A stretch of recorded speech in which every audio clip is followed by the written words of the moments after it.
5 people would be here. So I was like, I can handle this. Now there's a bunch of you. So I thought this morning I would tell you a little bit about how I became a digital content creator, which is a fancy word for being a jack of all trades in media. So Google defines media as the main source of mass communication. And that's really what I do. I'm in the business of mass communication. I don't want to talk to just one person. I want to talk to thousands. And so being a digital content creator gives me that, affords me that, to be able to talk to lots and lots of people.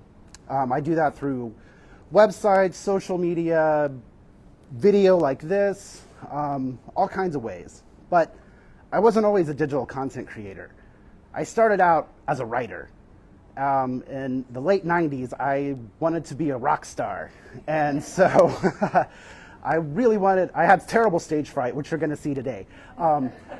So I couldn't be a rock singer, but I found out that if I was a journalist, I could interview rock singers, and I could go to all the concerts, and I could take concert photos.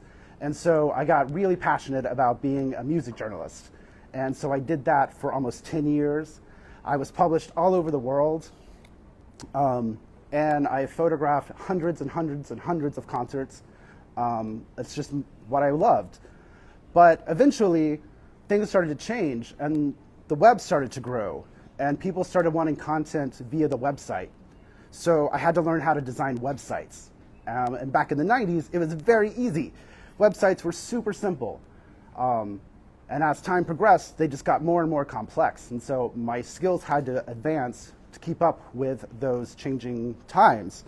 And so as we went forward, I started getting more involved in graphic design, because I figured out if I'm taking really cool pictures and I'm writing really cool articles, if I lay out the paper, I can be on the cover every time. So I learned how to do graphic design so I could lay out magazines. And in 2001, I started my first magazine and did that for a couple of years. The magazine business is really hard because you have to have an awesome salesperson like we have at Ponca City Monthly with Robin. She's a great salesperson. I did not have those skills, so my magazine failed pretty quick, despite my really cool stories and my awesome photos and my cool layout. So I jumped ship from that, and I went to an oil and gas industry. No, wait, first I went to a national fitness corporation, and I became an art director. And all of a sudden I was managing clients across the country, and they were in different layers of their projects. Some people were just starting their fitness franchise. Some people had been doing it for 20 years. So I was doing everything from starting with writing textbooks and laying out textbooks for those people, all the way to just creating websites and marketing for the people that had been in business for years. So that was exciting and fun and boot camp, and I worked 24 hours a day, 7 days a week for like 5 years, and that was cool. But I thought, what's national? That's nothing. Anybody can do that. So I jumped over to an oil and gas company where I was an art director, and I managed a global marketing team, providing graphics and communication to them. And so all of a sudden I was having to deal with people in Ireland and people in Japan, and make sure they had the right marketing materials and they had the right posters that they needed for trade shows. So I started doing trade show graphics, big giant things, and I won lots of awards for my trade show graphics. And I still do trade show graphics today. But as I was going through that process, I was like, the oil and gas industry is fun, but video is starting to take place. And if I had a video camera, I could make movies.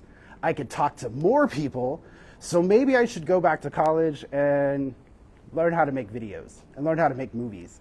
Because I was always interested in, again, that mass communication. I want to talk to as many people as possible without actually having to look at you, because that's scary. So video was a great way to do that. At that time, it was about 2010, so our cell phones were starting to get where they could shoot video. So I saw that people who had been consuming all of this content, reading it, were suddenly going to start wanting to get that information via a video. So I went back to college, got a video degree in videography. Actually, my degree is in broadcast journalism. So from there, I was like, hey, social media is starting. I got the video skills. I upped my website design skills. I was like, let's put all this together and see what we can do. So I went to work for a major radio station where I was in charge of 5 radio stations. I did about 800 posts a month, and I took photos, I did video. It was super fun, loved it. It was great work. And that was where I started to combine all of those different skills: the writing, the photography, the website, the design. Everything started to come sort of together. And from there, I moved to Ponca City. And as I was here, I was like, I have a couple of friends back in Tulsa. They have businesses. They need some help. And so I think I'm just going to go back to freelancing, because if you're a graphic designer, if you're any type of media person, you freelance because somebody always needs something and they don't know anybody, and you're the guy. So, hey, can you design a logo? Can you make a website? And so Sizzle Sauce Media has been in business for 25 years because I am Sizzle Sauce Media. There's nobody behind me. It's just me. I make everything. Every piece of it is me because it's what I love to do. And when I meet people who have that same passion, it's easy to work with them because you kind of have a psychic connection because you're both passionate about what you're doing. So laying out a magazine, super easy when everybody's on board. And doing social media and stuff like that is easy when everybody's on board. So after I got all those skills, I went and I got some clients, and I worked with a cooking school in Tulsa. And so they needed a website, they needed a blog, they needed videos, they needed a membership program. So we got to work, and it took us 2 years because there were so many pieces that had to move with this thing. And we finally got them from their physical store to an online store. And that was a big process because, again, there was nobody to turn to and say, how do I do this? You had to figure everything out yourself. And making that connection with the videos and getting that content out was just the fun part of the process. And so, yeah, I really just do all kinds of different things. I've been laying out magazines for 25 years. I've laid out textbooks. Those are my passions: graphic design, videos, all that stuff. So when I was doing the cooking show, I found that editing just was taking forever. Like, if you're a videographer, editing is just part of what you do. So I kept researching and trying to find out how I can do this faster and more efficient, because that's really my trump card. Is I work fast and efficiently. I don't like a lot of clutter. I don't have to sit there and think about what's going to happen. After 25 years, I know. Taylor Swift, one time they were asking her how she writes all of her songs, and she said, there's the creative part, and then there's the part that's the business. And when you don't have any ideas for the creative part, you just rely on the business part. And that's kind of how I operate. When I'm not creative, I know the technical parts of how to do my job. I know how to lay out flyers so it looks pretty, the colors to use. I don't have to think about those things. So when I'm sitting down to lay out a magazine or a newspaper, where some people might have to sit there and think, how am I going to do this? My brain just starts putting things in place. And then as that happens, I layer the next layer. And that's really pretty much what I've done with my career. I just keep putting layers on. Every time something new pops up in the media business, where I can reach more people, I learn that skill. And that's really what Sizzle Sauce is about, is just changing it up and, adapting, because media is always changing. And if you are in the business where you rely on media to get your message out, you have to change with it. You can't just keep saying, oh, we're just going to do this one thing and that's going to be our stuff. Like today, there's a bill being passed where they're going to try to eliminate TikTok. So if your business is based on what you did on TikTok, guess what? Tomorrow, you may not have TikTok. So having multiple marketing ways, whether it's a newsletter, whether it's an email that goes out or a flyer, having all that together is just really important for your business. And having someone that can handle all of that is really cool. That's my story. Does anybody have questions? about media and how we operate. Awesome. Where are you living? Where are you living? So I am a remote worker. I do not believe in offices. I think that for people in my business, offices restrain you because now I have to charge so much because I have to pay for rent and I've got all these things I have to do. So I pretty much have an email account and a cell phone, and if you can't reach me, then that's your problem because I'm pretty much available. I had a client the other day reached out to me via Messenger, and they were like, hey, it's 8 o'clock. Can we meet you at 10? And I was like, sure. I'm just sitting here. So being remote, I think, is a future-looking thing. I think a lot of artists and a lot of people, if you don't have to be in an office, don't waste your time there. Life is too short. Yes. So, as a helping small business, Mm-hmm. do you just do like, I could call you and you could just do a flyer, or can I call you and you could help come up with a program that integrates several different types of media for Yeah. a small business? All the above, yes. Because that's really the fluidity of what I do, is that if it's like, hey, I just need a flyer, great, we can just do a flyer. But hey, I need a flyer that works with our social media campaign, that reflects back on our website. That's kind of where I kind of come into play. Did I answer that efficiently? Okay. Do you start with a creative brief, or do they you come up with some kind of contract that y'all both agree with so that they have so many redos, and et cetera? Most people come to me and say, hey, my kid came up with this idea. Can you make it happen? That's normally what I get. I have not had an opportunity, I haven't had a situation where somebody comes to me with a design brief, but yes, I could work off of that. Mostly, most people say, design something and I'll know what it is when I see it. And my job after 25 years is I read your body language, I kind of ask you questions, and from that, I usually get it right almost every time, first time. But if I don't, I'll fix it. I work really fast and efficiently. So that's really my shtick is, yes, I kind of charge a lot, but at the end of the day, I'm working really fast, so you're not going to get hit with a huge bill. And most of your designers in town work really fast and efficiently, because I work with all of them. That's the cool thing I love about Ponca City, is that we're all together. And, you know, Kelsey and I work together, Adam and I work together. There's just a lot of, when you have creative people that aren't in competition and can feel at ease to call each other, then you just get so much better artwork and so much better design. I'm so proud of Ponca City Monthly and what we do. That's just, you know, part of it.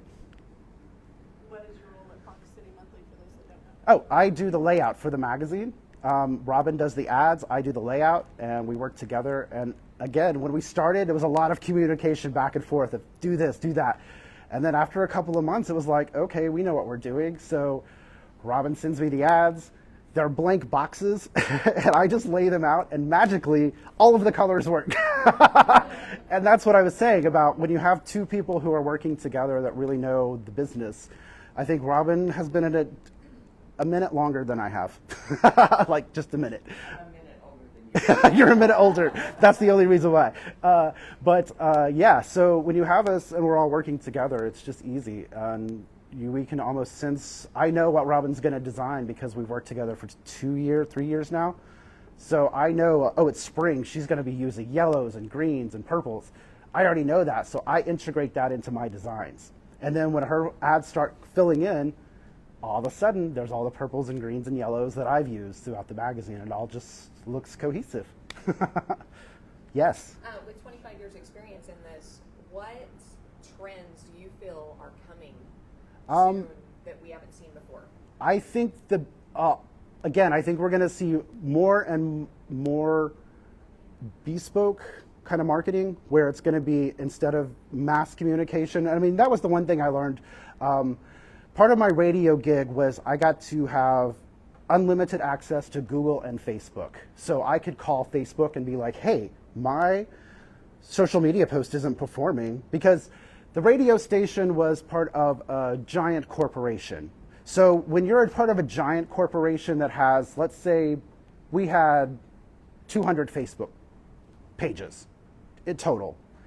Facebook doesn't say, oh, this one page did this one page did that. It's like, oh, you're one big company, your 200 pages all did this. So when we're talking in millions of clicks and millions of likes, Facebook answers the phone when you call. I had a situation recently where Facebook deleted my account accidentally, and I called them and they didn't care. they had no care, because when you're not with a major corporation, they don't care. So yeah. So media, I think we're going to see more AI coming, which is kind of sad. AI is great. I use AI. It's a great tool for kickstarting creativity. But I think we're going to see more people relying on it. So I think we're going to see a slump in creativity. And I think possibly we're going to see a break from social media. I see that coming.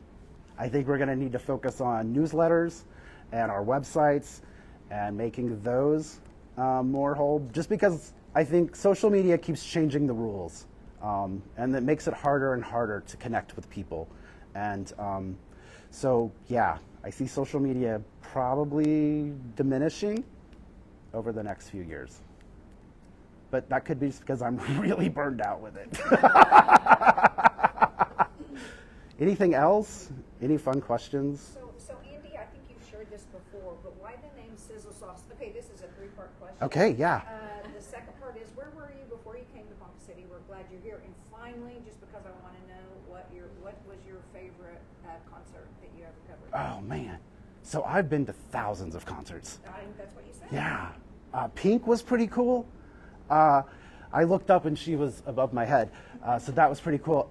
Cher was awesome. When Cher flew by me, I was too embarrassed to look at her in her face. So Cher was like right here, and I was like this. I saw Taylor Swift. That was pretty awesome. So yeah, I've seen a lot. So sizzle sauce. In the world of marketing, we have two terms.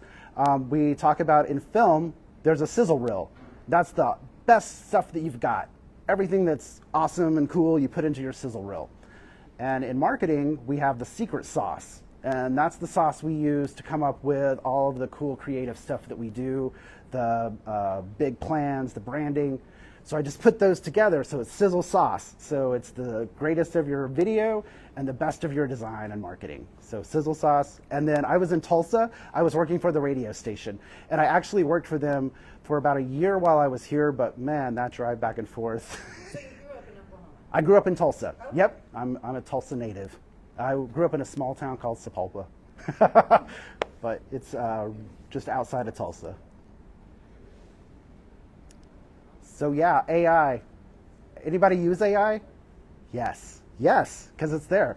I think it's really good. Like I said, it's a great way to kickstart a creative process. I think if we rely on it too much, I can tell when an AI has written something. And I don't know if that's just because I've been a writer for 25 years, but I sometimes will have AI write something and then I go in and rewrite it to make it sound human. But I think that as we move, I think that AI is going to affect people who do digital art, like the Illustrator people. I see them suffering. I don't think that AI can do what I do. And maybe I'm being like super snotty about that, but I've tried to have it do it, believe me, because I will take the easy way out every time. But it can't do creative layouts. It can't make headlines and body text and put pictures in fun places. It's just not there yet. It may be, but yeah, I don't see that happening anytime soon.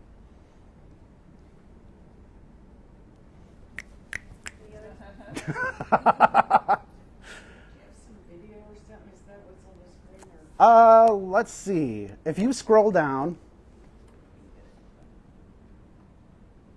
and this is a video. Yeah, sure. I don't know if... Oh, I forgot to answer the questions. I just realized that. I don't know if you'll have the volume. I don't know. I can stand close so they can hear it.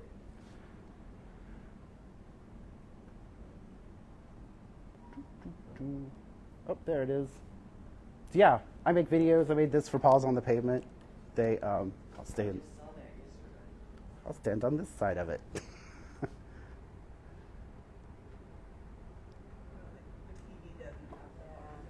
That's cool. I edited this for a bit, so I could probably say it verbatim. You made the video, but did you also design the logo? Yep, I designed the logo. From overnight stays to customized visits, we offer various services to meet. And I updated their website for include them. Dog walks and pet taxi rides. Our flexible scheduling accommodates your busy lifestyle, whether you need us for a one-time visit or ongoing care. And we're here to help because at Paws on the Pavement, every pet is a part of the family. Yeah, so there you go. Hey, where did you film that? We filmed it at City Central. Yes, in a room. It was great. Yes, and the pitch off, if you have a business idea, it is a great way to get some resources for your business. It's coming up in April, right? So you still have time. You can apply. I highly recommend it. I stood up there and basically threw up on stage. I was so nervous, and I had no idea that I would ever win that. And when they called my name, I was like, oh, that's funny. But yeah, and it really helped buy equipment. I was able to buy a bunch of technical stuff that just really helped my business and helped my broadcast side, because I was able to pick up some fun stuff. So did City Central have a room that you could rent for the video shoot? I have high-powered friends, so I just called and asked for a room. But yes, they have rooms for rent, right?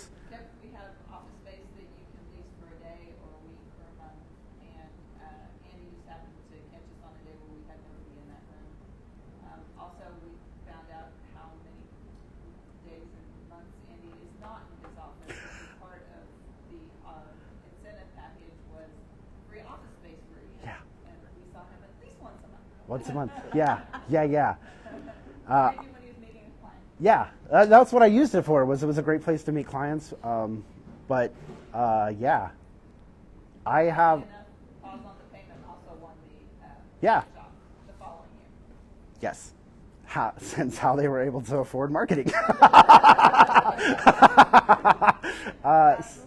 Yeah. So, but yes, if there is a need for a studio space, that's my job to find that. I take on that responsibility for my clients, and I find the best place for us. And then you show up with actual Paws on the Pavement. We tried like 5 different locations, and I just didn't like the shots. And so finally, I was like, "Hey, we're going to go to City Central. I'll have complete control of the lights and the sound." So yeah, if I need to set up a spot, I will take care of that. Any other questions? Yes. What can our community do to support you as an entrepreneur and at your business? You know, I think there is, short of just calling me up and saying, hey, I have a project, let's talk. That's one way. I think the other way is just supporting not just me, but all of us that are in this industry. You know, I think that we're in a unique spot here in Ponca City because we have Speak Now, we have My Media, there's me, there's Adam Hicks.